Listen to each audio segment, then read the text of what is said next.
ভাষা ও জাতিবাচক শব্দের শেষে সর্বদা রস্বীকার হবে। যেমন দেখেন বাঙালি, আরবি, ইংরেজি, পাকিস্তানি, দেশি, বিদেশি, দেখছেন ভাষা ও জাতিবাচক শব্দের শেষে রস্বীকার হবে, মানলাম। তবে ইও প্রত্যয় যোগ হলে দেখেন কোন শব্দের শেষে যদি ইও উচ্চারণ থাকে, ইও ইও প্রত্যয় যোগ হলে সেই ক্ষেত্রে দীর্ঘিকার হবে। যেমন দেখেন আরবীয়, দেখছেন আরবীয় বানানে কি আমরা দীর্ঘই দিই না? ইউরোপীয়, দেখছেন দীর্ঘই দিচ্ছি। ইতালীয়, দেখছেন দীর্ঘই দিচ্ছি। ভারতীয়, দীর্ঘই দিচ্ছি। বুঝতে পারছেন বিষয়টা? ভাষা, যে কোনো ভাষা বা জাতিবাচক শব্দের শেষে রস্বীকার হবে, মানলাম।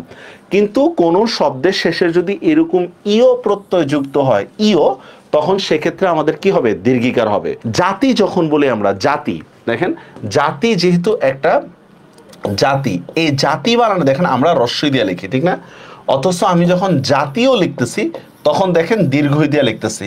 কেন দীর্ঘ হয়েছে বুঝতে পারছেন তো?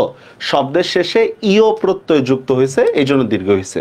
এখন আপনাদেরকে একটা কোশ্চেন দিই, বলেন তো চীন বা শ্রীলঙ্কা বানানে কেন আমরা দীর্ঘি দিচ্ছি? আমরা বলছি ভাষা ও জাতিবাচক শব্দ শেষে, এখানে কোথায় বলছি? শেষে রস্বীকার হবে।